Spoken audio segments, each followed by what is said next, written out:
Voilà. Eh bien, bonjour à tous.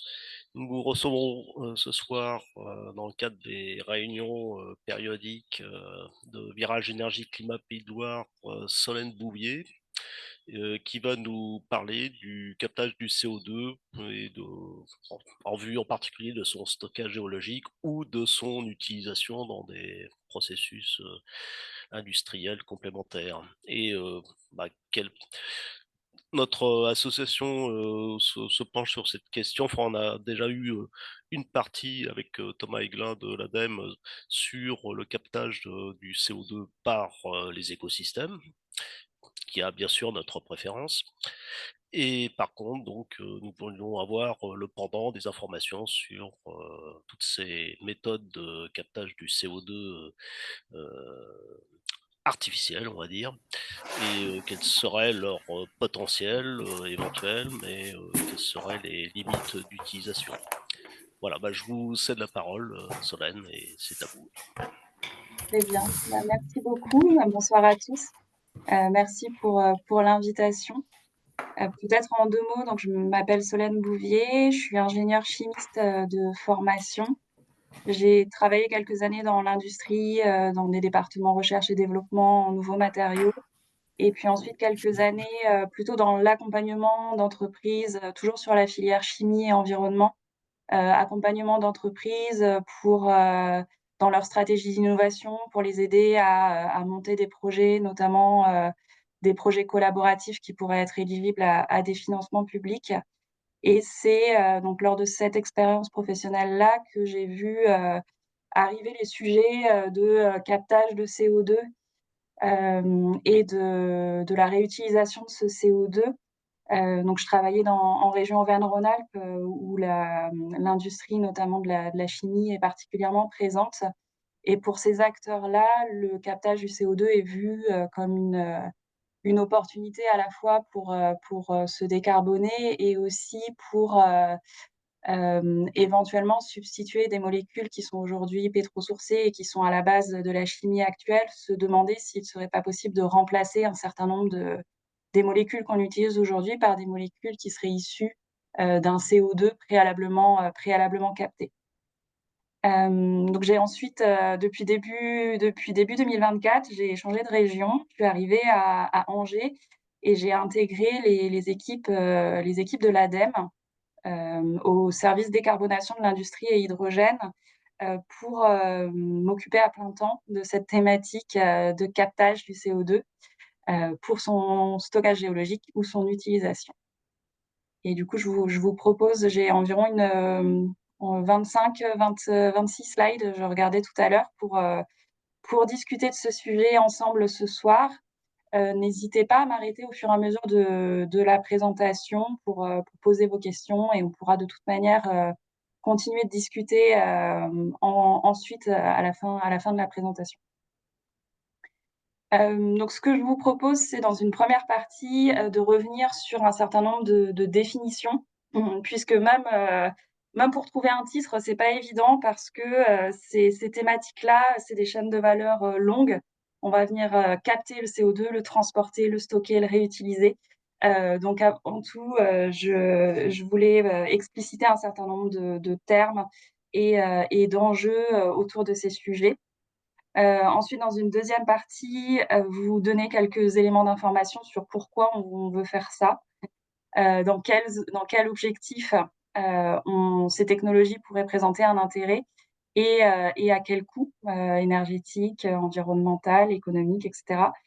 Et puis finir par un certain nombre d'éléments de contexte et d'actualité en France et en Europe sur la dynamique autour de ces technologies.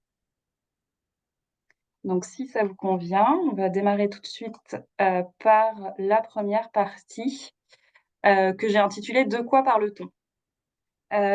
Donc, pour débuter, expliciter un certain nombre d'acronymes autour de ces technologies, on va venir parler de CCS ou de CCU ou en mettant les deux acronymes bout à bout de CCUS. C'est l'acronyme anglais qui signifie Carbon Capture and Storage pour CCS et Carbon Capture and Utilization pour CCU. Donc, j'essaierai de pas trop les utiliser dans la présentation, mais si vous les voyez de temps en temps, voilà, c'est à ces voies technologiques qu'ils font référence. Donc, au-delà de l'acronyme, qu'est-ce que ça signifie capter, transporter, stocker, utiliser le CO2? Donc, c'est plutôt bien représenté par ce schéma qui est proposé par la Commission européenne. Donc, ce schéma qui précise qu'il faut tout d'abord capter un CO2. Un CO2 qui peut être issu de diverses sources, être issu de procédés industriels, de la combustion d'énergie fossile, de la transformation de la biomasse ou directement de l'air ambiant. Venir capturer ce CO2 pour ensuite le transporter via différentes manières dans l'idée de réutiliser ce CO2 pour de nouveaux produits, de nouveaux matériaux ou de manière alternative, venir stocker ce CO2 et stocker, dans le CCS, on entend du stockage géologique, donc à plusieurs centaines de mètres de profondeur sous terre dans des formations géologiques appropriées. Ces formations géologiques pouvant se trouver soit sur les continents, donc en stockage onshore, ou soit sous les fonds marins, ce qu'on appelle du stockage offshore. Donc on voit que cette chaîne de valeur du CCS, du CCU, du CCUS au global est complexe. On se rend tout de suite compte que c'est long et compliqué de mettre bout à bout tous ces maillons de chaîne de valeur. Puisque ça va nécessiter la coordination de nombreux acteurs aux métiers et contraintes différentes. En début de chaîne de valeur, les capteurs, enfin dans la partie captage de CO2, on va retrouver des acteurs industriels qui émettent du CO2 et cherchent une solution pour se décarboner. Et ensuite, côté transport, on va avoir besoin d'acteurs, de gestionnaires de réseaux de transport, de gaz terrestre. On va avoir besoin d'infrastructures portuaires lorsqu'on va parler d'exporter le CO2 depuis les infrastructures portuaires. Et ensuite, pour le stockage géologique, on va avoir besoin d'acteurs, d'exploitants du sous-sol, de compétences en géologie, en géosciences, en ingénierie du réservoir, etc. Donc, il y a des forts enjeux de synergie territoriale et de partenariat à l'international pour arriver à mettre en œuvre l'ensemble de ces chaînes de valeur. Ensuite, ce que je vous propose, c'est de faire des zooms sur chacun des maillons de cette chaîne de valeur pour continuer à donner un certain nombre de définitions et de concepts. Donc, première réflexion autour de quel CO2 capter. Préalablement, en haut à droite, j'ai rappelé quelques chiffres clés des émissions industrielles en France qui représentent un peu moins de 20% des émissions territoriales. Et elles ont la spécificité d'être concentrées par secteur, par activité industrielle et par territoire. Donc, on va surtout retrouver la majorité des émetteurs industriels à Dunkerque, à Fos-sur-Mer, etc. Ou dans l'axe Seine, Rouen-Le Havre. Ceci étant dit, quel CO2 capter? Donc, on voit dans la petite vignette que la Commission européenne les sépare en 4. Donc, c'est plutôt pas mal pour préciser quel type de CO2 on peut venir capter. Donc, il y a tout d'abord le CO2 émis par le procédé, donc le process emission. Le CO2 émis par le procédé, je donne des précisions un peu plus bas. Les émissions liées au procédé, c'est des émissions qui sont particulièrement difficiles à abattre puisque c'est des émissions qui sont directement liées aux réactions chimiques nécessaires à la production du matériau qu'on cherche à synthétiser. Et donc, c'est ces émissions-là qui sont les plus difficiles à décarboner autrement et qui pourraient nécessiter le recours à ce type de technologie. Basiquement, on cite souvent l'exemple du ciment, puisque pour fabriquer du ciment, il faut d'abord fabriquer du clinker, et pour fabriquer du clinker, il faut chauffer à très haute température du calcaire. Et lorsqu'on chauffe à très haute température du calcaire pour fabriquer ce clinker, on émet du CO2. C'est la réaction chimique qui veut ça. Ce qui veut dire que si on veut du clinker, on émettra du CO2 de toute manière.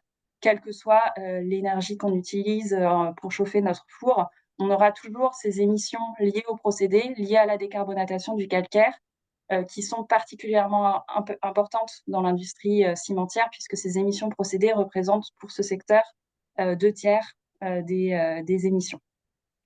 Donc, au-delà du CO2 émis par le procédé, si je reviens juste plus haut, on a du CO2 fossile, du CO2 émis par la combustion d'énergie fossile, charbon, gaz naturel, pétrole.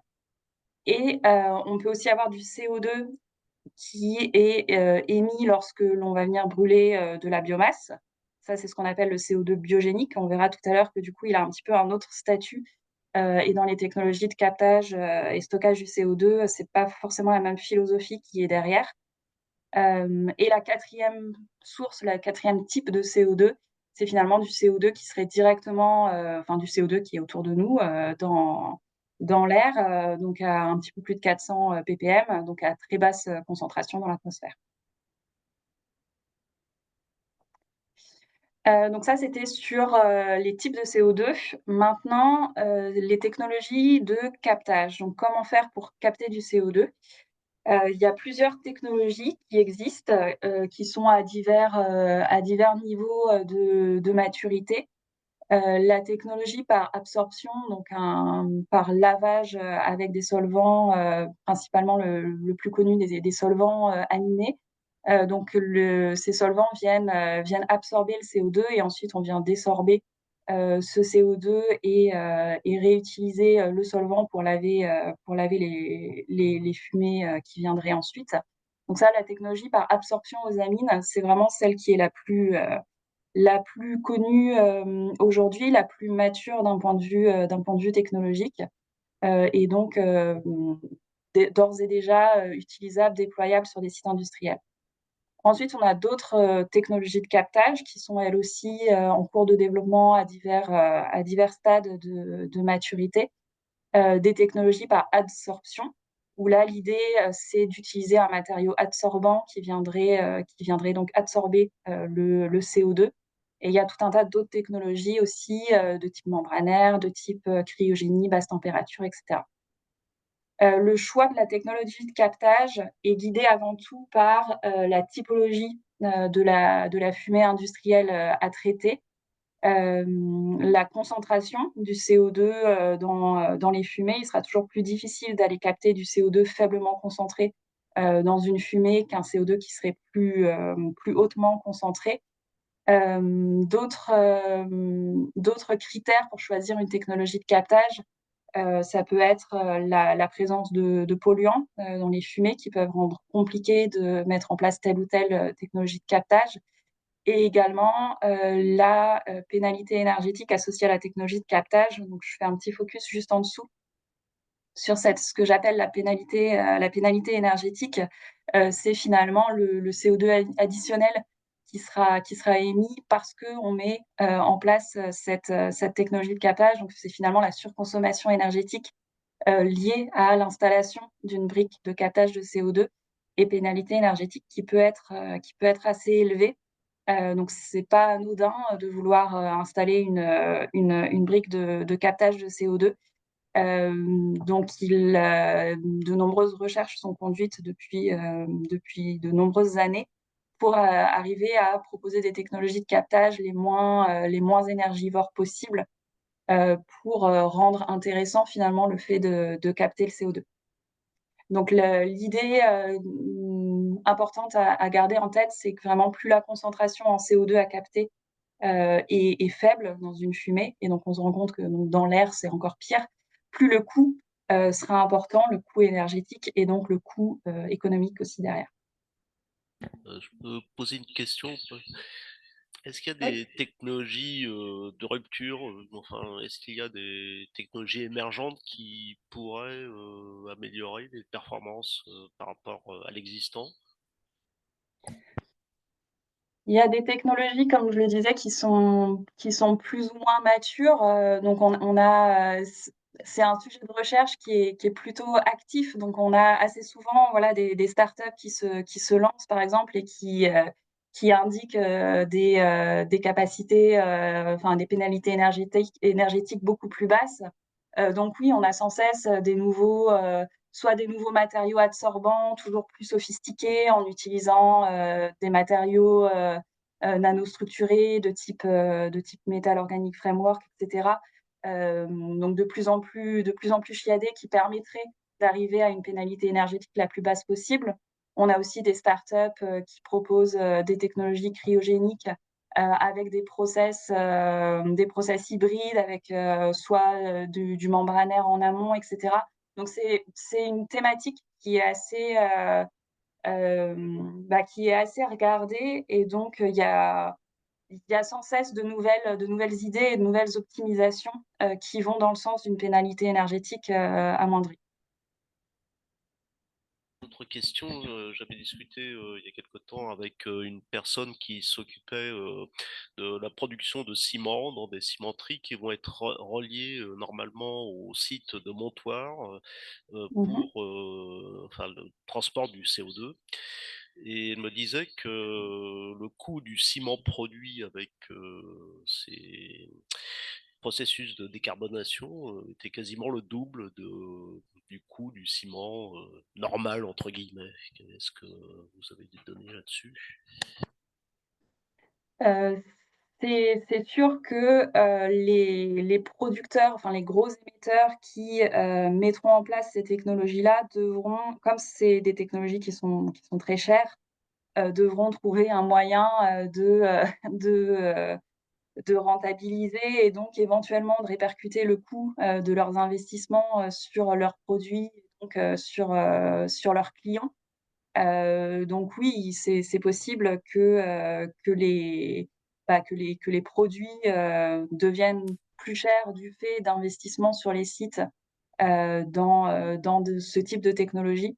Ensuite, j'ai pas forcément plus de précision. J'imagine que ça dépendra vraiment de choix industriels derrière, sur comment ils veulent faire en sorte que l'investissement dans ces technologies soit rentable pour eux, et donc des choix sur la répercussion ou non des coûts sur les produits qu'ils fabriquent.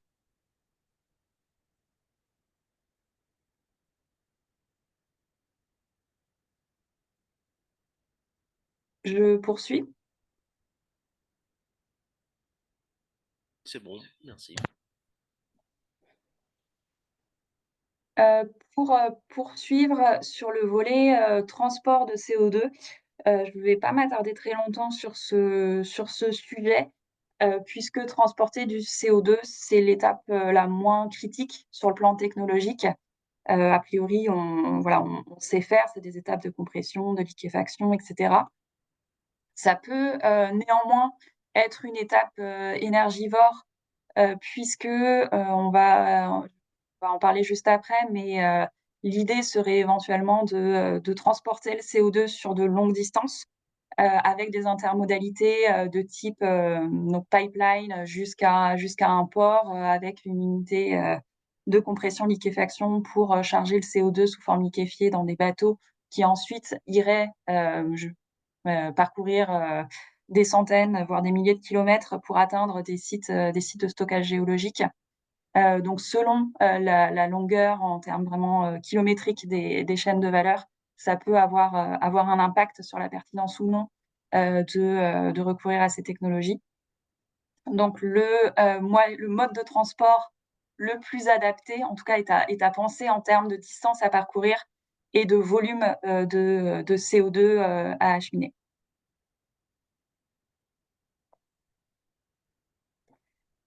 Slide cette fois-ci sur la valorisation du CO2. Donc quand on parle de valorisation du CO2, c'est l'utilisation finalement du CO2, utiliser le CO2 capté en tant que matière première pour fabriquer des nouveaux produits. Donc le CO2 capté peut être réutilisé dans un large spectre d'applications et de produits. Vous voyez les différents pictos sur la gauche. Les points importants, c'est que dans un projet donc, de captage Carbon Capture and Utilization, les émissions captées ne correspondent pas nécessairement à des émissions évitées. puisque le CO2, surtout dans des produits dans lesquels le CO2 restera pas longtemps, le CO2 retournera à l'atmosphère à plus ou moins long terme. Donc finalement, le potentiel de réduction des émissions dépend d'un certain nombre de paramètres. Et pour développer du CCU, les approches à favoriser sont d'utiliser du CO2 biogénique pour transformer ce CO2, recourir un maximum aux énergies renouvelables.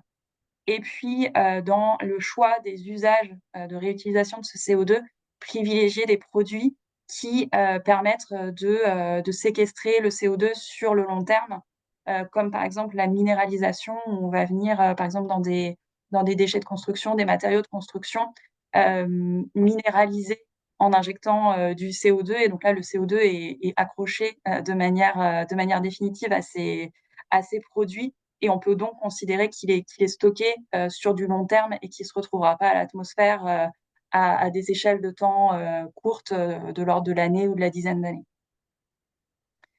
Ces sujets d'utilisation du CO2 sont fortement drivés ces dernières années par les secteurs de l'aviation et du maritime, qui voient un levier de décarbonation pour leurs activités. Et c'est aussi poussé par des évolutions réglementaires récentes, donc des règlements à l'Europe, FuelEU Maritime et ReFuelEU Aviation, qui sont en vigueur depuis 2023 et qui sont des textes qui fixent des objectifs d'incorporation de carburants alternatifs durables dans le secteur du maritime et de l'aviation. Dans les carburants alternatifs durables, il y a en particulier les électrocarburants, qui sont donc des molécules, par exemple du e-kérosène, électrokérosène, qui sont fabriquées à partir d'hydrogène électrolytique qu'on vient combiner à du CO2 préalablement capté. Donc sur ces sujets-là, notamment les sujets électrocarburants, les points d'attention, c'est que le besoin en CO2 biogénique peut être important, puisque notamment dans ces règlements FuelEU Maritime et ReFuelEU Aviation, seul le CO2 d'origine biogénique est éligible pour devenir un carburant, un électrocarburant qui remplit les objectifs d'incorporation des textes réglementaires. Donc ça veut dire aller chercher du CO2 biogénique et donc se questionner sur ce CO2 biogénique derrière, c'est une utilisation de biomasse. Et au-delà du besoin en CO2 biogénique, il y a également un gros enjeu autour de l'H2 produit par électrolyse et donc l'électricité derrière nécessaire à la production de cet H2 électrolytique. Donc là-dessus, je vous renvoie à une note publiée par l'ADEME l'année dernière qui donnait des ordres de grandeur sur les besoins en CO2 biogénique et en électricité pour la filière électrocarburant selon différents scénarios.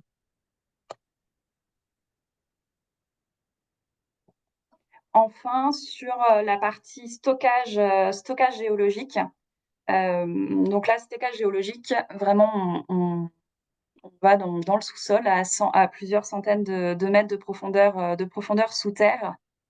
Pour un site de stockage géologique, donc là, il faut raisonner vraiment comme les pétrogaziers et l'exploration du sous-sol. Donc, on va venir parler en termes de géologie du sous-sol, en roches réservoirs et roches couvertures, puisque le CO2 va venir remplir des pores d'une roche réservoir qui doit donc avoir les propriétés physico-chimiques adéquates, donc avoir une porosité notamment suffisamment élevée. Une épaisseur aussi suffisamment intéressante. Et ce type de roches réservoirs peuvent être des réservoirs de gaz ou de pétrole aujourd'hui déplétés. Ça peut aussi être des formations de type aquifère salin, au fond, ou alors d'autres types de formations, des roches volcaniques, des veines de charbon, des cavités salines, etc. Et donc, au-delà de cette roche réservoir qui va venir accueillir le CO2, au-dessus de cette roche réservoir, il faut une roche qu'on appelle couverture, qui est donc celle-ci une roche qui sera imperméable et qui permettra au CO2 de rester dans sa roche réservoir et de ne pas remonter vers la surface.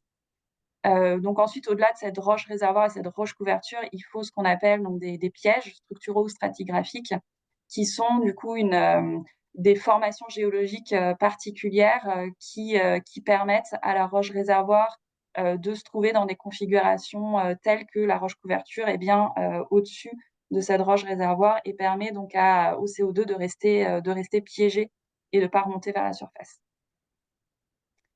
J'ai remis en bas à droite une manière simplifiée de réfléchir autour des capacités de stockage, puisque quantifier des capacités de stockage géologique, c'est pas quelque chose d'aisé. C'est une démarche longue et incertaine. Et donc là encore, on raisonne vraiment en termes de géologie, avec des termes tels que ressources et réserves, puisque c'est un cheminement long et on peut identifier préalablement des ressources, conduire un certain nombre d'investigations sur le sous-sol et au fur et à mesure affiner nos connaissances de la zone géologique pour aboutir à des réserves. Les réserves étant donc les ressources qui sont techniquement et économiquement viables et qui sont donc logiquement beaucoup plus faibles que les ressources préalablement identifiées.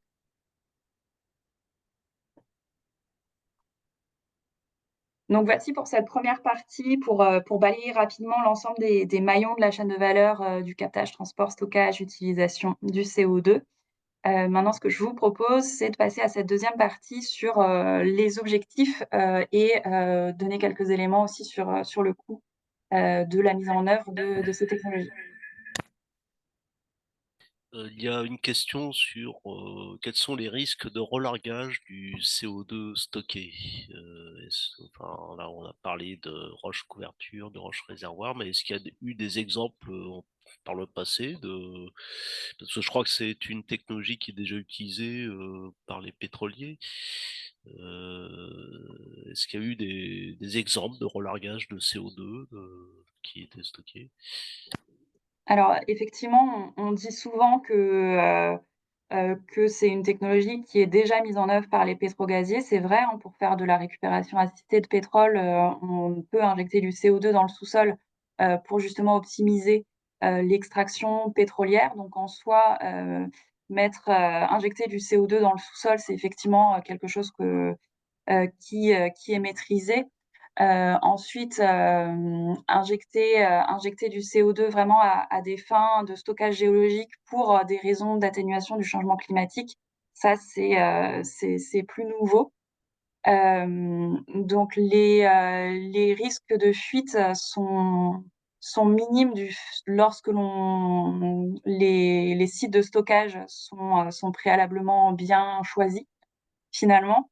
Et les fuites, les risques de fuite, c'est vraiment lié à une remontée du CO2 qui pourrait se faire via des failles qui seraient présentes aux alentours et qui seraient passes lentes et donc qui seraient passantes pour le CO2. Et donc le CO2 pourrait remonter par ces failles. Donc ce ne seraient pas des fuites massives. Néanmoins, c'est un risque qu'il faut maîtriser et qu'il faut monitorer. Donc c'est le risque de remontée du CO2 par ces fuites doit être maîtrisé. Dans l'un des sites norvégiens dans lesquels ils injectent du CO2 depuis de nombreuses années, cette fois-ci pour des raisons d'exploitation gazière qui est à côté, et pour des raisons réglementaires, ils doivent extraire le CO2 de ce gaz naturel et réinjecter le CO2 dans un aquifère salin juste à côté. Sur ces sites-là, dont vous avez peut-être entendu parler, Snøhvit, Sleipner en Norvège, il y a eu des sujets de maîtrise de où se trouvait le panache de CO2 et à quel endroit il remontait. Donc il y a eu notamment à un moment le projet s'était arrêté justement parce que il fallait vérifier le panache de CO2 où le CO2 réellement était, et il s'est trouvé dans une couche qui n'était pas forcément prévue initialement. Mais comme il y avait une roche couverture également à cet endroit-là, ça n'a pas posé de problème majeur. Mais effectivement, c'est les réels enjeux autour du stockage géologique. La maîtrise des risques reste un vrai sujet.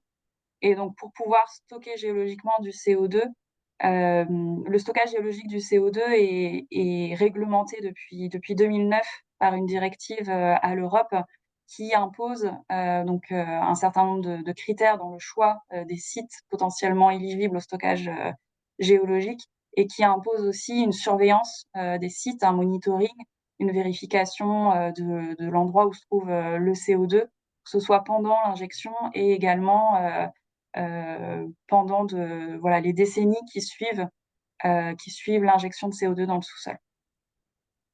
Et par ailleurs, si on utilise ce captage de CO2, enfin de ce stockage géologique de CO2 pour lutter contre le changement climatique, je suppose que ça va être sur des quantités de CO2 très largement supérieures à ce qui existait auparavant avec les usages des pétroliers.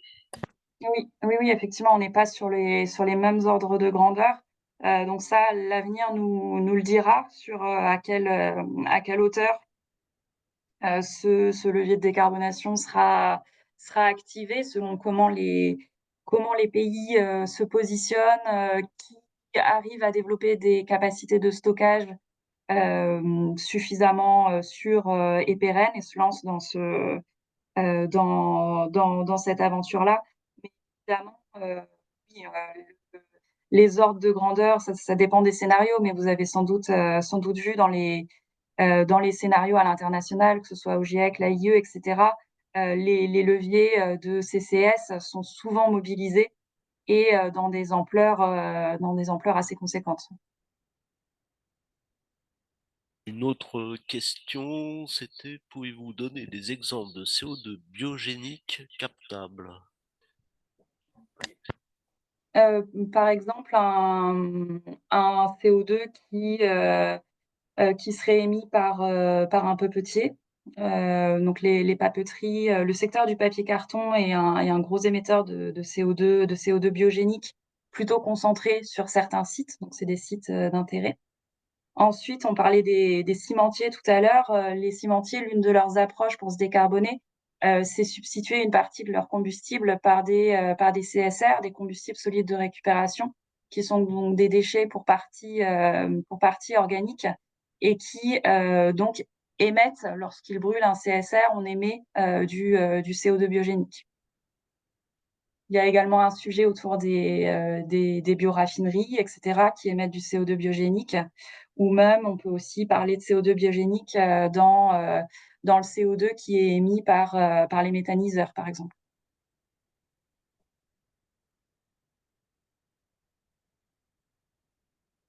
Je crois qu'on peut poursuivre, il n'y a pas d'autres questions. Non. Non.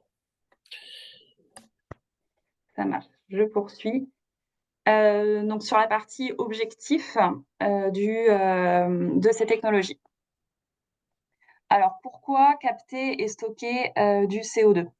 Donc il y a deux approches principales pour le CCS. Un, on peut voir cette technologie comme une technologie de réduction des émissions pour décarboner des secteurs industriels qui seraient très difficilement décarbonables entièrement par ailleurs.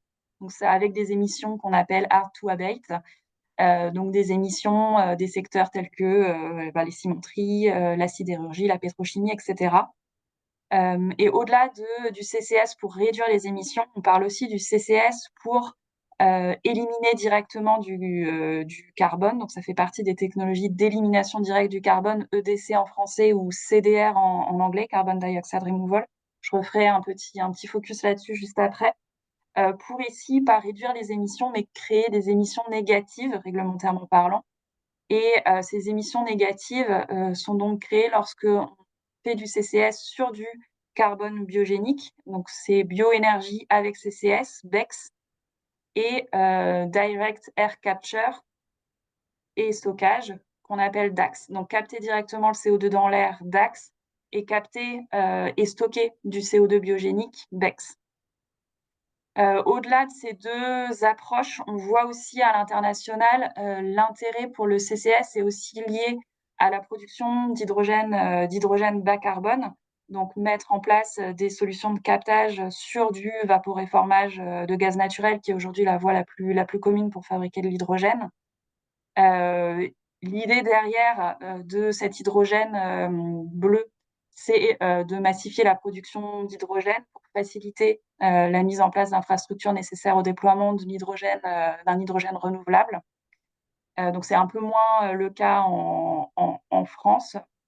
Et réduire les émissions du secteur de l'énergie, c'est aussi un peu moins le cas en France, où l'on parle vraiment, nous on se positionne sur le CCS pour réduire les émissions des secteurs hard to abate, mais pas tant sur du CCS sur centrales électriques gaz nat ou charbon par exemple, ce qui peut être le cas d'autres régions du monde où ils vont venir essayer de déployer du CCS sur des centrales à charbon par exemple.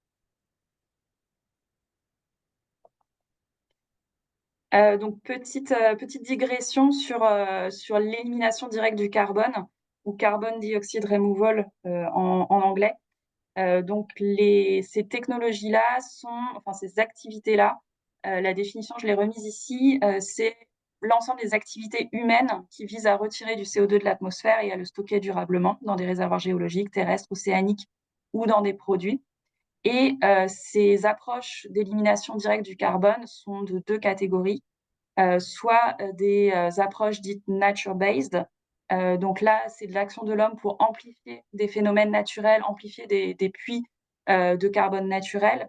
Et au-delà des nature-based solutions, il y a aussi le pendant en technologie or engineered-based solution, où là, c'est l'action de l'homme en utilisant des techniques pour créer des puits qu'on appelle alors technologiques.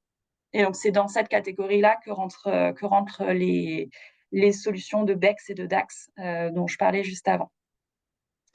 Ces approches de carbon dioxide removal, on en entend de plus en plus parler, notamment depuis le dernier rapport du GIEC, où le déploiement de ce type de technologie de carbon dioxide removal a été jugé inévitable pour répondre aux enjeux actuels du dérèglement climatique. Cette slide, vous l'avez sans doute déjà vue avec Thomas sur les différentes approches d'élimination directe du carbone. Donc, ça vient illustrer les différentes idées qu'on peut avoir pour retirer du CO2 de l'atmosphère, avec d'un côté des approches plutôt basées sur la nature en faisant du reboisement, de la forestation, de la gestion des forêts, etc., ou une meilleure gestion des sols. Et à droite viennent donc se positionner les technologies qui impliquent du captage, transport et stockage géologique de CO2 sur CO2 biogénique ou atmosphérique, donc le BECCS et le DACS. Et pour digression toujours sur la partie cycle du carbone, pour comprendre ce distinguo entre BECCS, DACS et CCS, j'allais dire classique, j'ai remis ici le schéma simplifié du cycle biogéochimique du carbone, avec en pointillé les flux anthropogéniques. Donc, comme tout cycle biogéochimique, c'est une histoire donc de stock et de flux. Le carbone, on le retrouve dans l'atmosphère, dans l'hydrosphère, dans la biosphère et dans la lithosphère à différentes hauteurs. Et entre ces différents réservoirs de carbone s'opèrent des flux qui sont pour la plupart à l'équilibre avant intervention humaine. Et donc, on retrouve donc ce flux qui pose le plus de problèmes à gauche, qui est donc ce déstockage de carbone fossile lié aux activités humaines qui s'effectue à des vitesses beaucoup plus élevées que la fossilisation et donc la transformation de la biomasse en charbon sur des millénaires à 0,1 gigatonnes par an. Et aujourd'hui, les activités humaines font qu'on déstocke 8 gigatonnes par an de CO2 de carbone qui était dans la lithosphère qu'on vient libérer et donc mettre dans ce réservoir atmosphère, causant l'augmentation de CO2 dans l'atmosphère et donc augmentation de l'effet de serre additionnel et dérèglement climatique. Donc finalement, les approches de DACS, donc de captage de CO2 dans l'air pour son stockage géologique, l'idée, c'est de faire cette flèche que j'ai schématisée en vert. Donc, c'est prendre du CO2 de l'atmosphère et aller le remettre dans la lithosphère. Là où le BECCS, donc capter du CO2 biogénique et le stocker de manière géologique, c'est faire un détour par la biomasse, mais c'est la même idée, puisque le CO2 était, il n'y a pas si longtemps dans l'atmosphère, il a été photosynthétisé, capté par les plantes, qu'on vient ensuite, brûler, récupérer, capter pour le stocker de manière géologique. Et donc, ces deux approches-là qui font donc qui, qui pourraient résulter en des émissions négatives sont différentes du CCS que j'ai appelé classique, qui est en violet, qui est capté et stocké du CO2 émis par la combustion d'énergie fossile avant finalement qu'ils viennent se diluer dans l'atmosphère, puisque lorsqu'on met du CCS sur une unité industrielle, on vient récupérer le CO2 voilà, émis par la combustion des énergies fossiles pour le restocker dans la lithosphère.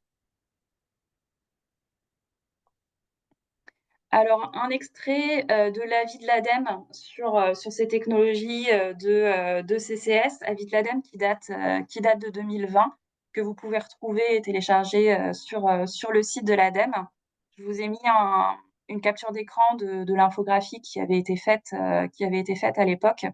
L'idée globale de cet avis, c'était de dire que le CCS pouvait être un levier de réduction d'émissions du CO2 dans l'industrie, mais à un certain nombre de conditions et à un certain nombre de contraintes. Et l'idée globale derrière, c'était de dire que le CCS, le recours à des technologies de captage, doit être vraiment un levier de dernier recours pour certains secteurs qui ne peuvent pas faire autrement et pour certains types d'émissions industrielles qui ne peuvent pas être décarbonées par l'électrification, par le changement des intrants matières, par de la sobriété, etc. Donc, vous retrouverez dans cet avis, si ça vous intéresse, un certain nombre d'informations qui sont toujours vraies en 2024, notamment sur la partie contrainte qui avait été identifiée à l'époque et qui sont toujours vraies pour le déploiement de ces technologies. Je vous ai remis sur cette slide donc un certain nombre de ressources. Donc, j'ai parlé de l'avis de l'ADEME sur le CCS. Il se décline en plusieurs versions. Il y a un avis technique, il y a une infographie, il y a un avis long. Il y a également des documents spécifiquement au CCU, sur le CCU, donc sur la valorisation du CO2, avec un panorama des différentes voies de valorisation du CO2. Et puis la note sur les électrocarburants dont je parlais tout à l'heure pour expliciter les besoins en électricité et en CO2 pour fabriquer des électrocarburants. Je resynthétise ici les différents défis qui restent à relever pour mettre en œuvre des chaînes de valeur complètes CCS ou CCU.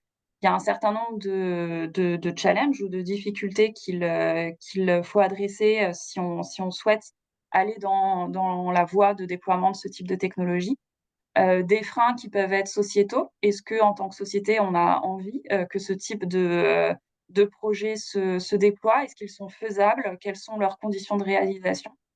Notamment ces notions de désirabilité, de faisabilité, d'acceptabilité sociétale. C'est surtout le cas pour du stockage onshore du CO2. Est-ce que justement, on a envie d'avoir du stockage onshore de CO2? Il reste des défis technologiques, malgré le fait que des technologies de captage sont déjà à maturité. Il reste des incertitudes sur la maturité des sites de stockage. Est-ce que les sites de stockage seront prêts à temps et à la hauteur des ambitions qui sont prévues par les différents pays? Est-ce qu'en termes de premier retour d'expérience sur l'injection, sur le monitoring, etc., voilà, quels ajustements, optimisations technologiques seront possibles? Des freins économiques, c'est des technologies qui restent très chères, avec des coûts d'investissement élevés, une pénalité énergétique qui est là, une rentabilité économique des produits issus de CCU qui n'est pas garantie. Des freins aussi réglementaires sur l'export du CO2 pour du stockage à l'international. Des enjeux aussi autour de comment comptabiliser les émissions évitées, les émissions négatives, etc. Des notions aussi de partage de responsabilité entre acteurs, notamment sur le stockage géologique. Pendant combien d'années l'opérateur de stockage est responsable? Est-ce que la responsabilité est cédée à l'État ensuite? Pourquoi? Comment? À quelles conditions? et puis des défis organisationnels sur comment faire collaborer des régions, des pays et différents acteurs sur ces sujets. Une petite question au passage là, sur le stockage onshore.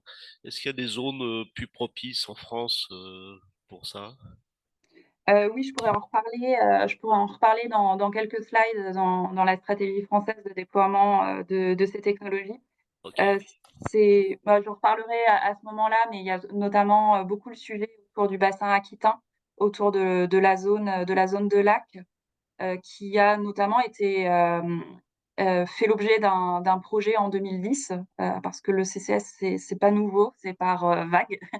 Et donc en 2010, dans les années 2010, Total avait fait un pilote donc de captage, transport et stockage onshore du CO2 dans les alentours, donc à quelques kilomètres de Pau, donc dans un réservoir géologique, un réservoir déplété de cette zone-là. C'est un pilote qui a fonctionné pendant quelques années et qui est maintenant, voilà, l'objet du projet était de recueillir de l'information et donc le projet aujourd'hui est arrêté et ne sera pas redémarré. Mais voilà, il y a déjà eu essai à échelle pilote de stockage onshore en France. Une slide que j'ai appelée prise de recul, notamment sur les sujets de DAX, donc de capture directe de CO2 dans l'air, mais ça vaut finalement pour les émissions négatives en règle générale. Toujours mettre en regard les ordres de grandeur d'émissions qu'on peut séquestrer via ces technologies, les pénalités énergétiques associées, le coût, et est-ce qu'on ne pourrait pas faire autrement avec des actions de préservation, de renforcement de puits naturels. Et donc j'ai mis ces images à gauche qui sont issues de l'actualité assez récente. Il y a quelques mois, vous avez peut-être vu à peu près au même moment, ça m'avait marqué. Il y avait à la fois eu une annonce d'une ouverture d'une usine de Dax en Islande qui s'intitulait Mammoth pour séquestrer 36 000 tonnes de CO2 par an à 1 000 dollars la tonne d'euros à 1000, oui, pardon, à 1 000 dollars la tonne de CO2 séquestrée. Et à peu près au même moment, on avait les premiers résultats d'une étude de réintroduction de bisons dans les Carpates qui l'estimation de carbone maintenue dans les sols grâce à cette réintroduction d'espèces était estimée à 50 000 tonnes de CO2 par an et donc pour un coût vraiment dérisoire. Donc c'est toujours intéressant sur ces projets-là qui sont très orientés tech et technologie, de les mettre au regard d'autres actions qui pourraient peut-être être mises en œuvre et conduire au même résultat pour beaucoup moins cher et avec des co-bénéfices beaucoup plus importants. Attention aussi au tunnel carbone lorsque l'on parle des technologies de captage de CO2, transport, stockage. On est vraiment très abattement d'émissions et donc faire attention au fait que les enjeux environnementaux sont interconnectés, mais je suis sûre, voilà, vous en êtes déjà convaincus. Mais gardez en tête que des solutions qui paraissent bonnes sur l'indicateur climat peuvent présenter d'autres indicateurs un petit peu moins intéressants, que ce soit en termes de consommation d'eau, de ressources, d'emprise au sol, etc. Petite question là sur les bisons dans les Carpates. Je ne vois pas trop le rapport avec la gestion des sols. Eh bien, en fait, ils permettent de maintenir des sols en place qui autrement auraient naturellement été réémis, enfin, auraient réémis du carbone à l'atmosphère. Donc, a priori, c'est simplement lié au fait qu'ils piétinent finalement le sol et qu'ils entretiennent la végétation, la biodiversité alentour donc permettent à de la végétation de revenir, de recoloniser et donc de finalement capter du CO2 de l'atmosphère. Ensuite, j'ai malheureusement pas trouvé d'informations plus précises publiques sur cette étude à part ce chiffre. Et puis cette première explication sur le maintien du carbone dans les sols. Mais voilà, d'intérêt et j'espère que les publications scientifiques seront accessibles publiquement bientôt. Une slide d'actualité pour justement continuer de parler de ces sujets et de comment ils peuvent être perçus en France et à l'international. Donc, vous avez peut-être entendu parler ces derniers mois, ces dernières années d'un certain nombre d'accords qu'on a signés avec des pays comme la Norvège, le Danemark, pour éventuellement collaborer avec eux sur du transport et du stockage de CO2. On a également des rapports sur la régulation des futures infrastructures de transport de CO2 et d'hydrogène, un rapport de la CRE qui est sorti il y a quelques semaines, en septembre 2024, qui préfigure un peu le cadre de régulation qui pourrait être mis en place pour ces futures infrastructures de transport. En haut à droite, justement, une affiche qui est actuelle aussi, enfin d'il y a quelques semaines, de contestation dans la zone justement de Lac qui refuse les projets de stockage géologique de CO2. En bas à droite, les annonces d'inauguration du premier terminal de Northern Lights, qui est donc le premier site qui serait à même de stocker géologiquement du CO2 des émissions industrielles européennes dans quelques années, avec les premières. Voilà, le terminal est en place, on le voit sur la photo, et les premières injections de CO2 dans les fonds marins norvégiens devraient débuter en 2025. Une actualité en France, Cap Décarbonation, avec les projets d'Artagnan, Cassis, Calcici, qui sont actuellement en commission nationale de débat public dans la zone de Dunkerque, pardon, et qui sont donc un hub de captage de CO2 sur des sites industriels de production de chaux et de ciment, dans l'idée d'exporter ce CO2 depuis Dunkerque vers la Norvège. Et puis en bas à gauche, une association donc, qui s'est montée il y a quelques mois, l'AFEN, Association française des émissions négatives, qui plaide pour une accélération des technologies d'élimination directe du carbone en France, et qui souhaiterait voir à l'œuvre une stratégie française spécifique d'élimination du CO2. Donc voilà, j'ai mis un petit peu de tout pour alimenter un petit peu le débat. Et je voulais finir rapidement par vous donner quelques éléments sur la dynamique à l'œuvre sur ces technologies en France et en Europe. Donc, première slide sur l'Europe. L'Europe a publié un certain nombre de textes réglementaires ces dernières années qui soutiennent fortement le déploiement de ces technologies, de CCS et de CCU. Notamment en début d'année 2024, une stratégie européenne de gestion industrielle du carbone, avec des objectifs à l'Europe qui sont très ambitieux de déploiement de ce captage, ce transport et ce stockage géologique. Donc, vous pouvez le voir en haut dans le graphe, avec des objectifs à 2040 et 2050. À 2050, quasiment 500 millions de tonnes de CO2 captées qui seraient pour moitié utilisées et pour moitié stockées géologiquement, avec une répartition des typologies de CO2 captées voilà, telles que présentées en bas à gauche. Donc principalement à 2030 des émissions liées au procédé dont je vous parlais tout à l'heure, mais avec des projections à 2050 de part de CO2 captées, même directement dans l'atmosphère. À droite, un autre texte assez structurant à l'Europe, le NZIA, Net Zero Industry Act. Et dans ce texte qui vise donc à soutenir un certain nombre de technologies dites stratégiques pour atteindre le net zéro, les technologies de carbon capture and storage y sont, au même titre donc que les électrolyseurs, les piles à combustible, les batteries, etc. Et notamment sur le volet CCS, une capacité, enfin une cible de capacité d'injection de CO2 dans le sous-sol a été inscrite avec ce souhait donc de développer 50 millions de tonnes de CO2 injectable. Et un mot sur la France, puisque de la même manière, ça a bougé pas mal ces derniers mois. Donc, vous l'avez peut-être vu à l'été 2023, une consultation avait été menée consultation qui visait à faire réagir les acteurs sur des premières orientations d'une stratégie CCUS en France.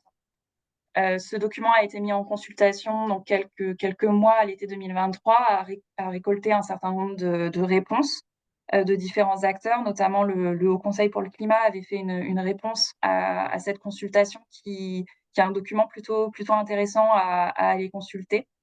Et donc, suite à cette consultation, le document final est sorti cet été, à l'été 2024.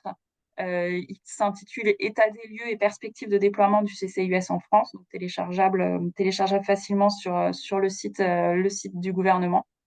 Et ce document, en substance, indique que la France fait le choix de recourir à cette technologie pour la capture des émissions les plus difficiles à abattre lorsqu'il n'y a pas d'autres solutions de décarbonation technico et économiquement viables.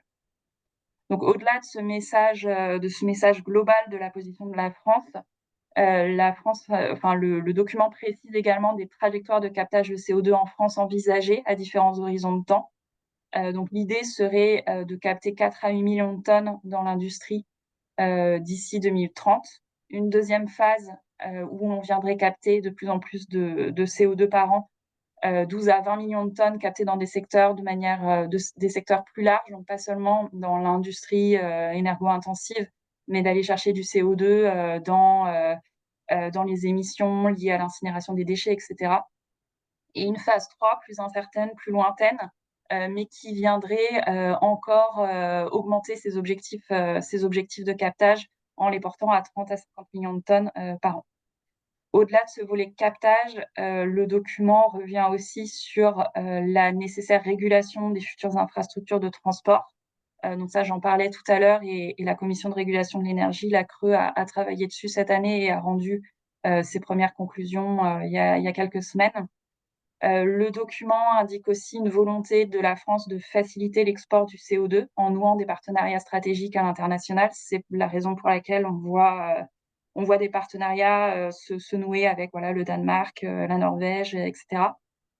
Des attentes sur la progression des connaissances autour du stockage géologique en France. Donc, est-ce qu'on pourrait stocker en France plutôt que d'exporter notre CO2 ? Donc, je vais vous montrer une carte juste après.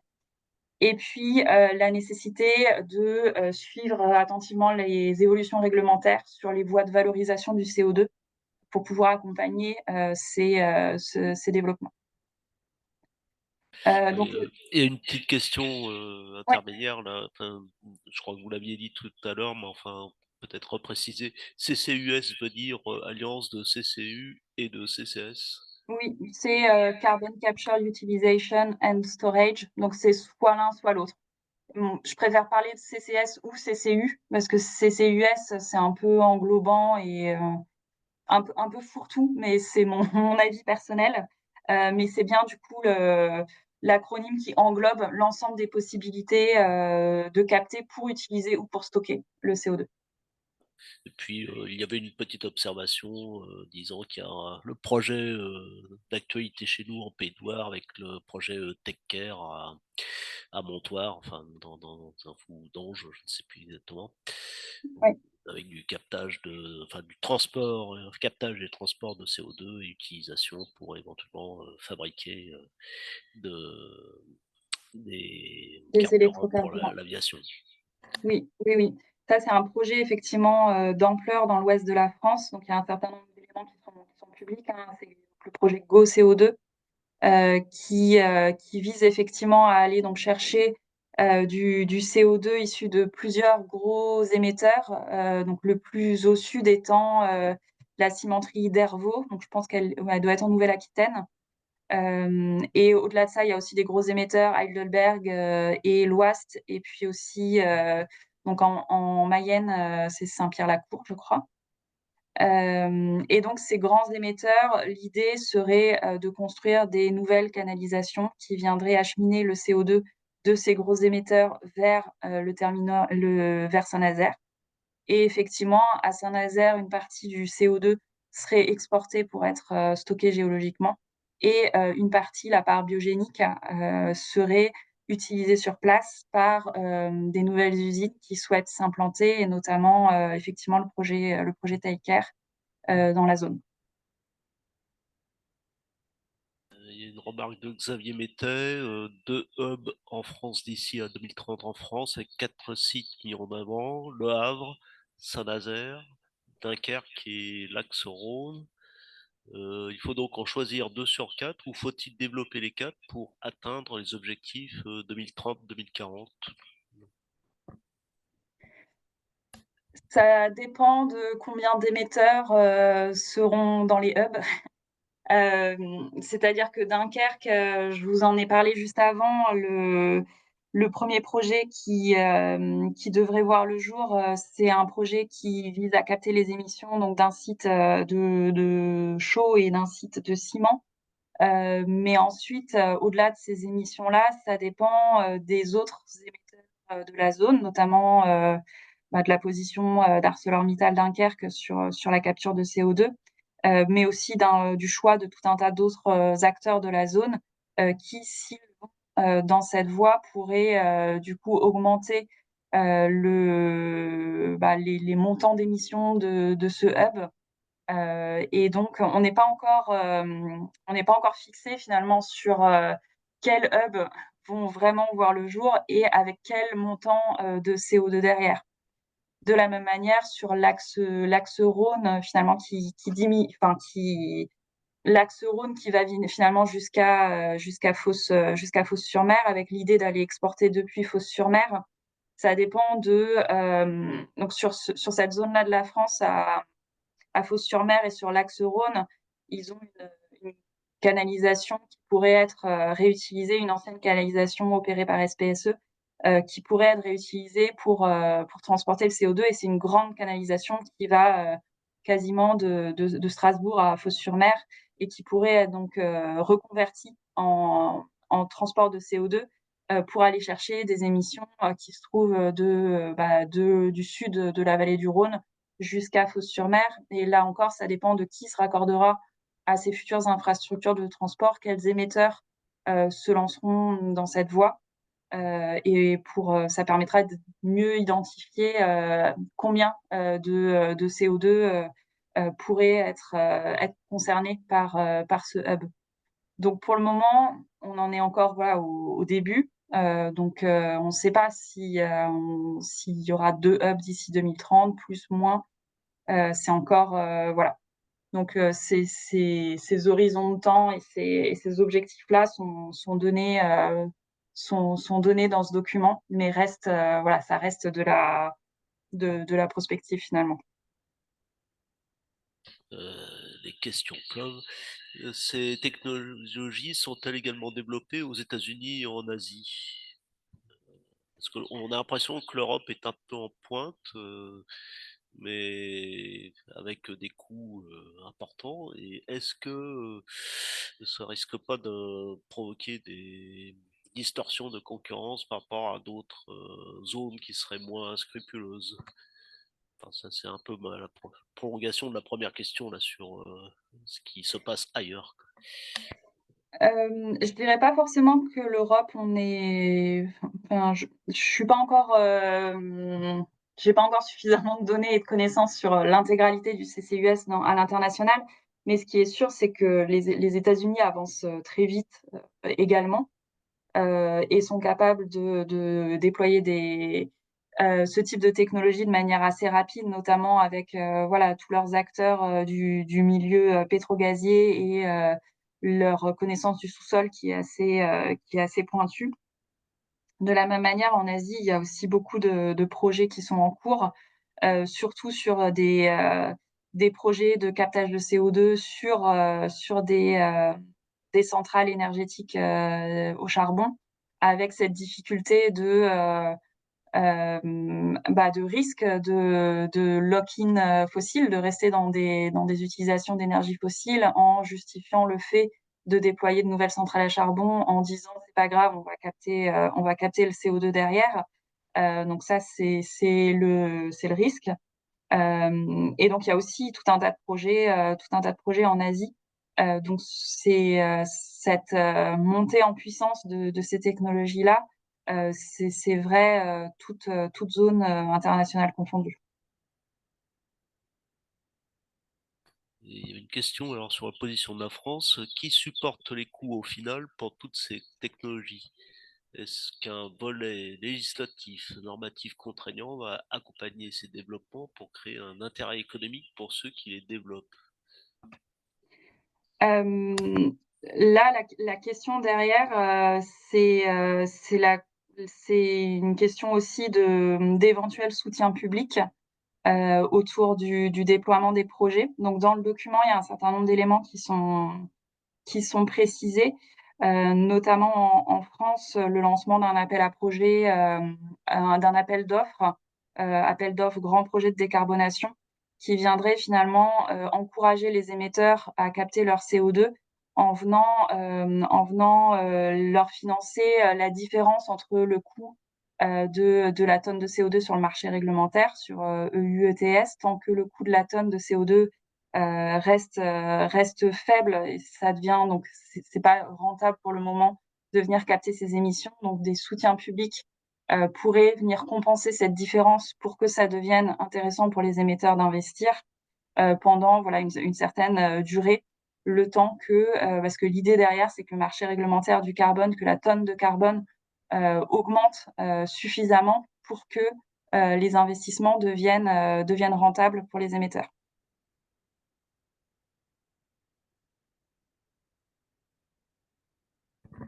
Pour l'instant, il n'y a plus d'autres questions. C'est donc ma dernière slide, je crois, qui reprend les éléments clés de la slide d'avant, mais sous forme graphique. Donc la trajectoire détaillée du captage, j'en ai parlé juste avant. Ça vient préciser de quelle zone on parle et quel gisement potentiel d'émissions se trouve dans ces zones. Donc on retrouve les zones fortement émettrices, Dunkerque, Fos-sur-Mer, la zone du Havre. Là, donc voilà, GoCO2 est mentionné dans la région de Saint-Nazaire. En haut à droite, c'est une, euh, une projection sur quels pourraient être les types de CO2 captés et provenant de quel type d'activité industrielle. Et en bas à droite, ça peut répondre à la question du potentiel de stockage géologique de CO2 en France. Donc, il y a une étude en cours qui tourne depuis plusieurs mois et les communiqués de presse devraient sortir incessamment sous peu pour préciser les résultats de cette étude qui visait à justement donner une première évaluation des capacités théoriques de stockage en France. Mais cette carte qui est issue d'études préalables est d'ores et déjà intéressante. Et donc, elle pointe les capacités théoriques qui pourraient se trouver dans le bassin aquitain en France, avec des capacités qui se trouveraient dans des champs déplétés d'hydrocarbures et des potentiels aquifères salins aussi qui pourraient être des prospects potentiels pour du stockage géologique. Le bassin parisien est également une structure géologique regardée depuis de nombreuses années avec des capacités soit de la même manière, soit dans des champs déplétés, soit dans des aquifères salins. Et de manière plus prospective, il y a également des premières études qui sont faites sur des potentiels offshore, donc sous la mer, mais en France. Donc sur la façade atlantique, offshore Atlantique, et sur la partie Méditerranée, offshore Méditerranée. Donc c'est les principales zones qui sont étudiées, mais voilà, de manière on est vraiment en bas de la pyramide que je vous présentais tout à l'heure, vraiment sur des études préliminaires, aussi des études qui sont nécessaires pour présélectionner d'éventuels sites et puis conduire des études ensuite de collecte de données, des études sismiques, des premières études voilà, pour mieux connaître les cibles géologiques et voir voilà, si un permis d'exploration, de recherche peut valoir le coup et quels acteurs se positionneraient sur ces zones ultérieurement. Donc là, on parle de projets vraiment plus long terme, sur de l'ordre d'une dizaine d'années minimum. Et pour finir, j'ai tenté en quelques bullet points tenter une synthèse des différents éléments que je vous ai présentés. Donc les technologies de CCS et de CCU sont des technologies plus ou moins matures, avec des chaînes de valeur à mettre en œuvre qui sont longues, qui sont complexes. Ça peut présenter un potentiel pour réduire des émissions industrielles qui sont difficiles à abattre, notamment les émissions liées aux procédés. Le contexte politico-réglementaire, on sent qu'il est de plus en plus favorable, avec notamment l'Europe qui ouvre et qui pousse fortement pour le déploiement de ce type de solution. Un point d'attention, prise de recul et vision systémique nécessaire pour éviter l'effet fausses bonnes idées. Et puis, de nombreux projets en émergence, des structurations de hubs CO2 un peu partout sur le territoire. Donc, à suivre ces prochaines années. Et c'était la fin de ma présentation. Merci beaucoup. C'était vraiment très intéressant, je trouve. Alors, je vais voir s'il y a d'autres questions. Est-ce que dans la salle, vous avez des questions? Alors,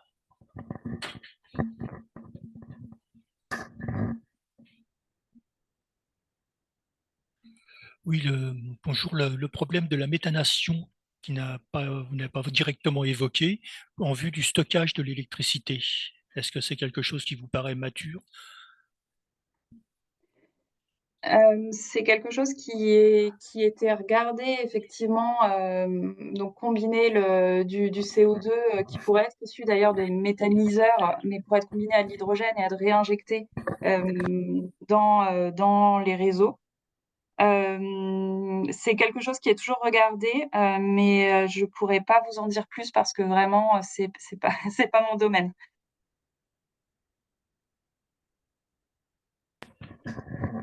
Oui, merci pour la présentation.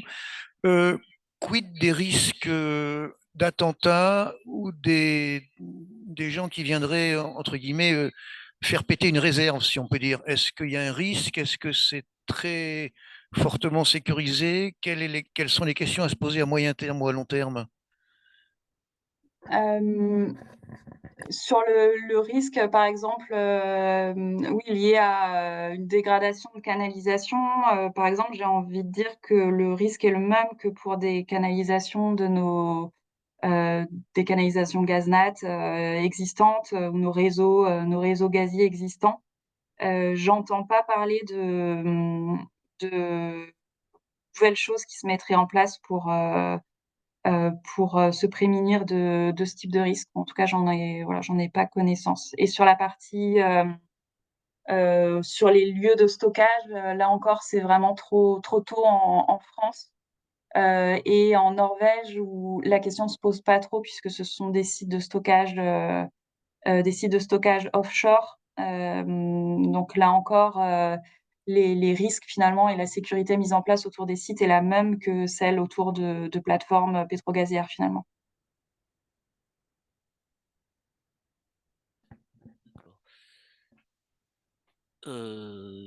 on a Xavier Mettet de FNOP et Pays de Loire. Non, mais bonjour à tous, je peux intervenir, effectivement. Lafarge, là, sur son site de Saint-Pierre-la-Cour, annonce que l'unité de capture du CO2 va lui coûter entre 350 et 400 millions d'euros, soit pratiquement la valeur du site industriel existant, que sa consommation d'électricité pour ce process industriel va être multipliée par 2 ou 3, et que pour cela, il va falloir faire venir une nouvelle ligne électrique sur le site, avec les enjeux environnementaux qui sont liés à cette construction de lignes électriques. Tout ça pour espérer capturer, puis stocker en mer du Nord, voire transformer la partie biogénique du CO2 en e-fuel avec le projet TECAR. Et la question, c'est que cela en vaut-il le coup, quoi, finalement, quand on regarde la consommation d'énergie que ça va demander dans le process et potentiellement aussi les impacts environnementaux que peuvent produire de nouvelles lignes électriques, le passage d'un pipeline nouveau sur les territoires ruraux. Voilà, donc c'est un peu la question que je me pose à un moment donné. Est-ce que voilà, est-ce que ça en vaut le coup financièrement et en termes d'impact environnementaux, éviter ou au contraire réaliser tout ça pour stocker du carbone ou réutiliser du carbone. Voilà, Mm. Bah, c'est une vraie question et c'est là où il faut effectivement cibler nos actions et choisir les zones en France où ce serait le plus pertinent de mettre en œuvre ces chaînes de valeur et effectivement regarder site à site est-ce que ils pourraient faire autrement, déjà réfléchir voilà à leur modernisation de leur site, à l'activation du maximum de leviers de décarbonation au préalable et ensuite sur le lancement des projets à proprement parler.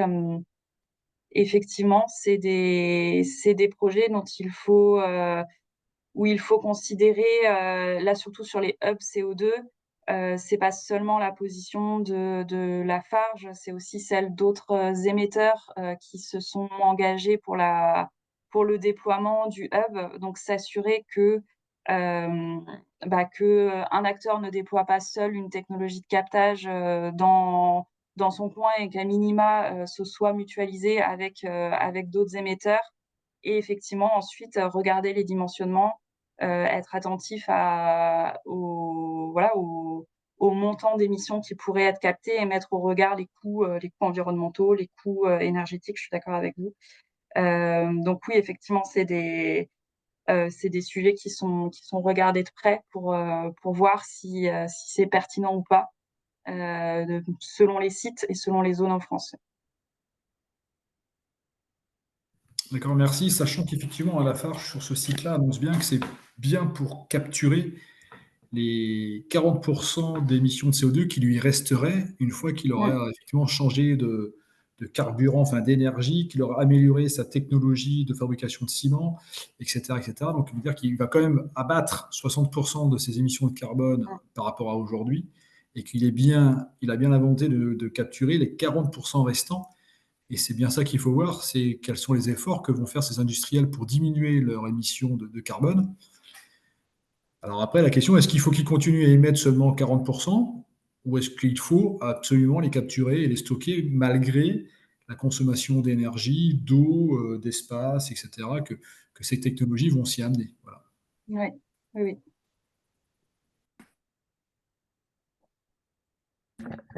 Mais enfin, dans le problème de coût économique de la chose, est-ce que ça n'est pas surtout relié au coût du carbone en fait? Est-ce que le coût du carbone, est-ce que c'est pas le levier pour rendre, enfin sinon rentable, mais au moins moins onéreuse et ne pas avoir de distorsion de compétitivité par rapport à des industries qui se passeraient, qui continueraient à mettre du carbone, quoi. Bah, le levier effectivement du marché réglementaire, donc des quotas carbone, c'est effectivement un levier de premier ordre. Dès lors qu'il deviendra plus rentable de capter son CO2 plutôt que de l'émettre, les émetteurs seront encouragés automatiquement à investir d'eux-mêmes dans ces technologies finalement. Donc oui, surtout pour les gros émetteurs donc soumis à ce marché réglementaire, c'est effectivement voilà, de premier ordre pour eux pour encourager la décision d'investir ou non. Il y a une question, y a-t-il une estimation du CO2 biogénique nécessaire par rapport aux appétits d'entreprises qui comptent sur les e-carburants pour se décarboner? Ne risquons-nous pas de nous trouver à court de CO2 biogénique? Là-dessus, je vous renvoie effectivement à la note que je mentionnais tout à l'heure, la note de l'année dernière qu'ont réalisé mes collègues sur les électrocarburants. Avant d'être à court de CO2 biogénique, c'est surtout le souci de l'électricité pour produire l'hydrogène électrolytique de ces électrocarburants qui pourraient être problématiques. Donc sur ces sujets d'électrocarburants, effectivement, les questions à se poser, c'est dans quelle mesure en produire en France, ou s'appuyer sur une stratégie plutôt d'importer ces molécules et avant tout se questionner sur le besoin en électrocarburants et donc regarder la sobriété possible des usages en limitant nos transports en avion basiquement.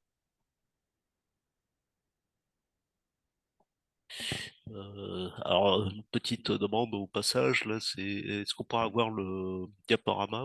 Est-ce que effectivement ça peut nécessiter relecture ultérieure? Bon, Oui, je pense que je peux vous c'est le... possible que vous nous l'envoyiez, Oui, comme ça on ouais, pourra le ouais. diffuser aux gens qui le demandent, quoi. Alors, est-ce qu'il y a d'autres questions? Non. Xavier Bettet, moi, j'ai une question, je suis en ligne, en visio. Je me posais la question, on a parlé des États-Unis ou l'Amérique du Nord et de l'Asie sur la dimension capture, stockage, mais en Europe, est-ce qu'il y a est-ce qu'il y a une compétition entre pays européens pour être les premiers à décarboner et donc les premiers à utiliser les réservoirs où on pourra stocker en mer du Nord ou en Méditerranée? Ou est-ce qu'il y a une solidarité européenne justement par rapport à cette dimension de stockage de carbone? Le- la dynamique à l'Europe, c'est vraiment de travailler sur l'ensemble des aspects, c'est-à-dire à la fois travailler à prospecter et à trouver de nouvelles capacités de stockage euh, et d'encourager les émetteurs, où qu'ils soient en Europe, à mettre en place des solutions de captage. Donc, il y a des leviers financiers à l'Europe qui sont mis en place pour soutenir certains projets un petit peu partout en Europe. Donc, j'ai envie de dire tout le monde, tout le monde est encouragé à contribuer. Ensuite, c'est sûr que basiquement, par exemple, le projet Northern Lights en Norvège, donc le projet de stockage de CO2 qui est le plus mature aujourd'hui, les premières capacités d'injection qui ont été accordées et donc qui seront normalement opérationnelles à partir de l'année prochaine ils stockeront des émissions norvégiennes d'émetteurs localisés pas trop loin. Et c'est seulement dans une deuxième phase qui finalement ils ouvriront la possibilité de stocker des émissions d'industriels qui viendraient d'autres parties de l'Europe. Et là, c'est aux émetteurs de se positionner selon qui est le plus proche de l'aboutissement de son projet de captage et qui a l'infrastructure en place pour aller acheminer son CO2 jusqu'au site de stockage.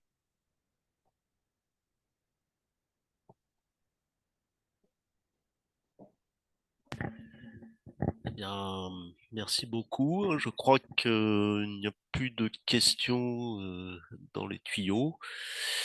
Donc, on va pouvoir vous libérer, Solène, hein, et on vous remercie beaucoup pour la qualité de votre intervention. Voilà. Très bien, merci à Mais, vous. ouais, merci. Et donc, bonsoir à tous. Au revoir. Au Merci revoir. beaucoup. Merci pour l'intervention. Bonne soirée. Voilà. Et on retrouvera de toute façon votre intervention sur notre chaîne YouTube Virage PDL,